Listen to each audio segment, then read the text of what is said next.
नमस्कार, आप देख रहे हैं Satyavarta TV news. Satyavarta TV news में आपका स्वागत है। आइए नजर डालते हैं आज के मुख्य समाचारों पर। भिवंडी लोकसभा चुनाव में सुरेश म्हात्रे उर्फ बाल्या मामा को समर्थन देने के लिए किया गया पत्रकार परिषद का आयोजन।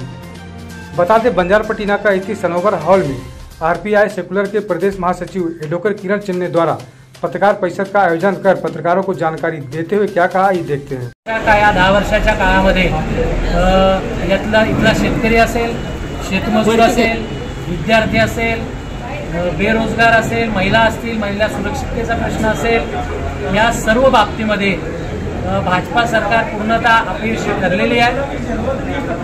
इंडिया गठबंधनने जो जाहीरनामा या ठिकाणी जारी केलेला आहे तो जाहीरनामा पाहता मला वाटते सर्व समावेशक आहे, सर्व जाती धर्मियांना घेऊन जाणार आहे। सामाजिक न्यायाचा मुद्दा अत्यंत महत्त्वाचा आहे।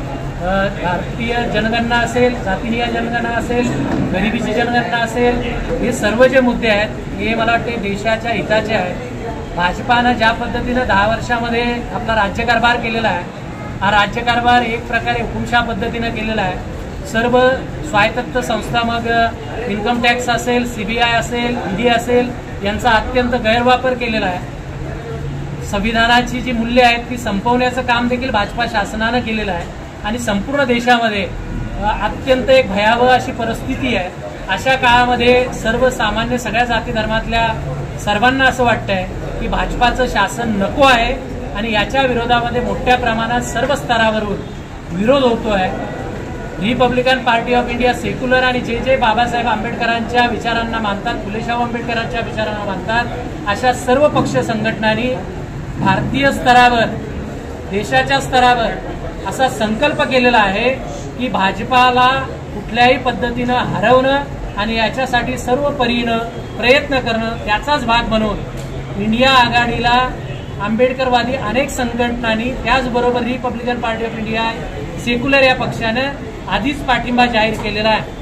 आपण जो मला प्रश्न विचारला की या ठिकाणी 3 कॅन्डिडेट लढत आहेत, भाजपाचे कपिलजी पाटील असतील, निलेशजी सांबरे असतील अपक्ष म्हणून, आणि दुसरीकडे सुरेश म्हात्रे म्हणजे ज्यांना आपण बाळ्या मामा म्हणून ओळखतो, हे राष्ट्रवादीमधून उभे राहत आहेत। आम्हाला असं वाटलं होतं की सांबरे साहेब हे काँग्रेसचं तिकीट घेतील, परंतु त्याला इंडिया आघाडीनं तिकीट न देता ते बाळ्या मामा यांना दिलेलं आहे। आजपर्यंत सांबरे साहेबांनी कुठलाही राजकीय स्टँड स्पष्ट केलेला नाही की ती आघाडीबरोबर जाणार आहेत की भाजपा महायुतीबरोबर जाणार आहेत। त्यामुळं वोटर्समध्ये संभ्रमावस्था आहे। आमच्या समोरचा सगळ्यात मोठा प्रश्न आहे की या देशाची राष्ट्रीय एकात्मता टिकली पाहिजे, भारताचं संविधान वाचलं पाहिजे आणि भारताची लोकशाही वाचली पाहिजे।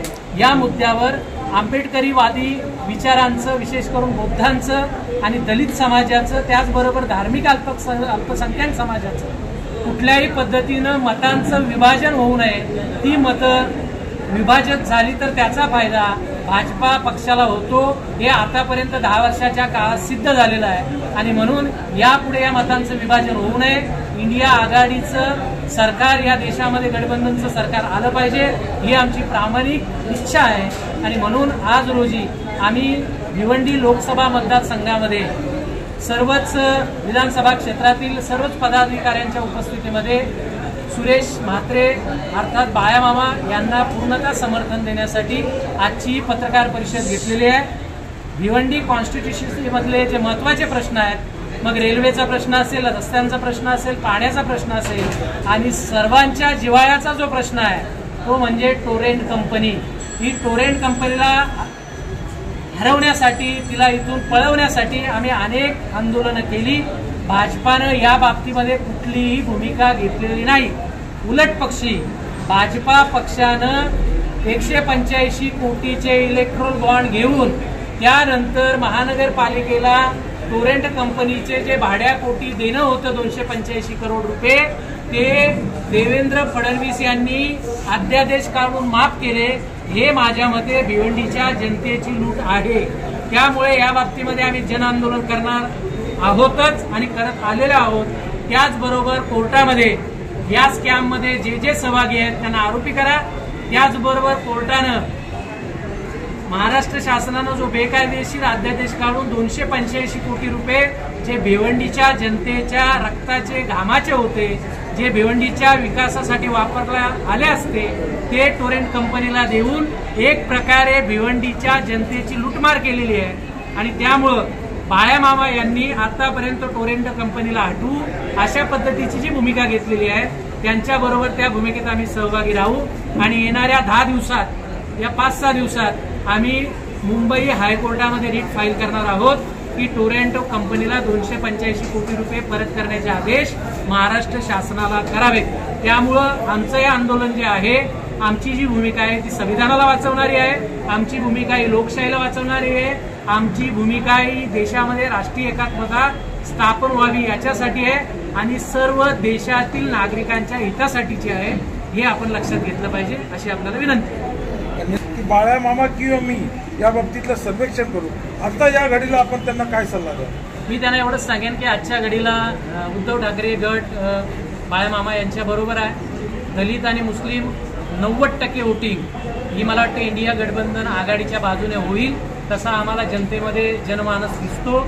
अशा वेळी मला वाटतं की बाळ्यामामा म्हात्रे हे जिंकणारे कॅन्डिडेट आहेत, भाजपाला हरवणारे कॅन्डिडेट आहेत। जरी सामाजिक काम निलेश सांबरे यांचं मोठं असलं, त्याच्याबद्दल सर्वांच्या मनामध्ये आदर आहे, परंतु राजकारणामध्ये राजकीय भूमिका, राजकीय रणनीती ही देखील अत्यंत महत्त्वाची असते, ती आतापर्यंत त्यांनी स्पष्ट केलेली नाही। त्यामुळे मतदारांमध्ये संभ्रमावस्था आहे, त्यांना वोट देणे म्हणजे मतांचं विभाजन होईल ही भावना जनमानसात आहे। ही भावना त्यांनी लक्षात घेऊन सध्याच्या देशाची परिस्थिती आणि संविधान वाचवण्याची भूमिका लक्षात घेऊन त्यांनी मला वाटते या निवडणुकीमध्ये बाळ्यामामा म्हात्रे यांना पाठिंबा द्यावा अशी आम्ही त्यांना विनंती करतो। यानंतर जे विधानसभाच्या निवडणुका येतील त्यामध्ये त्यांनी इथल्या गठबंधन आघाडी समन्वयात चर्चा करून चांगले कॅन्डिडेट कसे त्यांचे निवडून येतील याच्यासाठी त्यांनी प्रयत्न करावा अशी आंबेडकरवादी अनुयायी म्हणून, लोकशाहीला मानणारा आणि प्रागतिक विचाराचा अनुयायी म्हणून, सर्व जाती धर्मांना घेऊन चालणारा अनुयायी म्हणून आम्ही सर्वजण त्यांना या ठिकाणी विनंती करत आहोत। धन्यवाद। सत्य वार्ता टीवी न्यूज को सबसे पहले देखने के लिए हमारे चैनल को सब्सक्राइब करें, लाइक करें, शेयर करें। धन्यवाद।